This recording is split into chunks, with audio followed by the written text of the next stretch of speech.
Moisés não morreu, ele apareceu na transfiguração, com Jesus no monte. Sim, Monte Tabor. É muito conhecido, né, no Novo Testamento, essa manifestação que estava Jesus, Pedro, Tiago e João.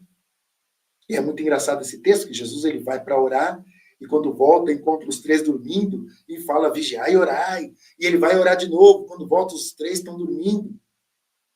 E aí chega um momento que ele soa sangue, né?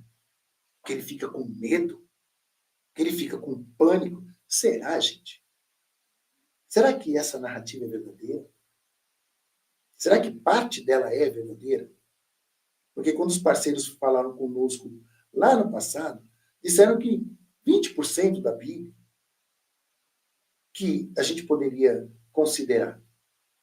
Então, aí tem 80% que é viagem, que é uma construção. Percebeu isso? 80% da Bíblia é uma construção.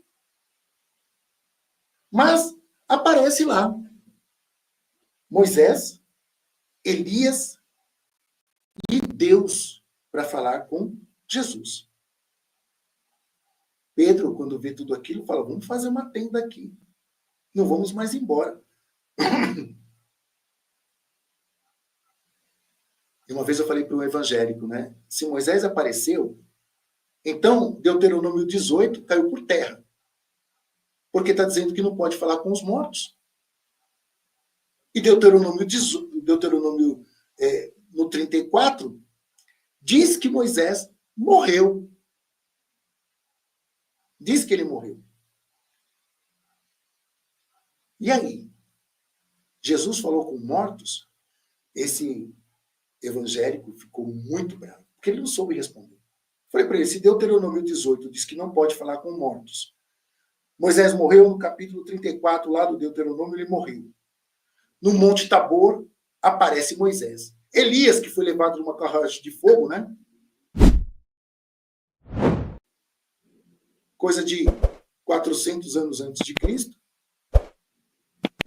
morreu também, né? Já perdeu o corpo físico.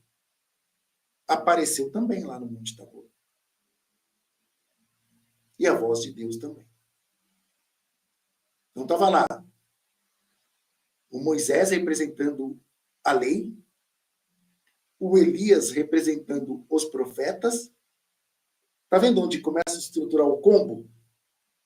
Todo o combo ali. Isso aconteceu?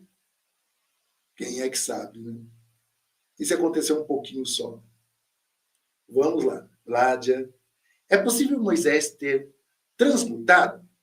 Olha, eu acredito que sim. Isso é o meu ponto de vista nas minhas pesquisas e tal, porque eu penso assim que essas pessoas, chamadas dos pais na fé do povo de Israel, do povo judeu, Abraão, Isaac, Jacó, Moisés, na minha concepção eles existiram. Entende? Por mais que não tenha nenhum encontro arqueológico aí que prove a existência deles, para os historiadores, para os arqueólogos, como não existe essa prova material, é mito, mito no sentido de viagem do povo, inventaram essa história, mas eu não acredito assim, sabe? Eu não consigo ver assim. Porque eu confio nessa narrativa que vai passando de povo para povo, de gente para gente, até chegar, né, nos dias de hoje. É como a gente conta a história da nossa família, do nosso avô, bisavô, tataravô. O que eles faziam. Agora, tem fantasias aí no meio? Tem.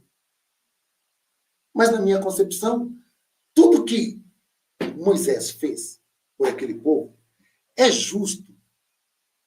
É justo ele morrer. Você vê a luta de Moisés, nós vimos lá no Êxodo, nós vimos aqui em Deuteronômio. Qual foi a falha de Moisés? Qual foi o erro de Moisés, olhando assim? Foi tão atroz assim, para ele não poder entrar na Terra Prometida? Será que Josué foi melhor que ele? Será? Porque ele fez tudo ali que Deus mandou fazer. Ele foi culpado do pecado do povo. Mas tudo que Deus mandou ele fazer, olhando só para a Bíblia e para essa construção da Bíblia mesmo como verdade, tá? Como assim teve que morrer? Então, na minha concepção, o Moisés que aparece no Monte Tabor, o Elias que aparece lá no Monte Tabor, é um Moisés transmutado e um Elias transmutado.